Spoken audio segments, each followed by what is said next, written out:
اعوذ باللہ من الشیطان اللعین الرجیم، بسم اللہ الرحمن الرحیم۔ السلام علیکم یا علی مدد۔ مومنین و مومنات کی خدمت میں بے انتہا مجرب ترین وظیفہ عمل لے کر آئے ہیں۔ ماہ رجب کے دوسرے ہفتے والے دن کا یہ بے انتہا مجرب ترین وظیفہ عمل ہے۔ اگر آپ کی خواہشات پوری نہیں ہوتی، آپ کی دعائیں پوری نہیں ہوتی، آپ وظیفے کر کر کے تھک گئے ہیں، تو اپنی زندگی کی کایا کو پلٹنے کے لیے، اپنے مقدر و تقدیر کو سنوارنے کے لیے ایک مرتبہ اس وظیفے عمل کو ماہ رجب کے دوسرے ہفتے والے دن، سیکنڈ سیٹرڈے آف ماہ رجب کے دن، آپ پورے دن میں کسی بھی وقت نصف شب تک اس عمل خاص کو کر سکتے ہیں۔ بے انتہا یہ مختصر اور آسان ترین عمل ہے۔ بس آپ نے کرنا یہ ہے کہ عمل کرنے سے پہلے آپ نے باوضو ہونا ہے۔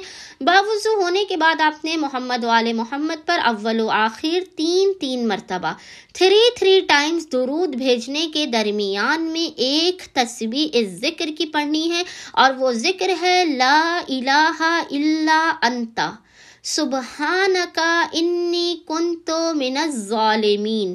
اس ذکر کی آپ نے ایک تسبیح پڑھ کے خداوند متعال کو محمد و آل محمد کے حق کا واسطہ دے کر اپنی حاجات کو طلب کرنا ہے، بلا مصیبت و پریشانیوں کے خاتمے کی دعا کرنی ہے۔ انشاءاللہ تعالی عز و جل مومنین کو ان کی ہر حاجت عطا کر دی جائے گی۔ اللہم صلی علی محمد و آل محمد و عجل فرجہم اجمعین۔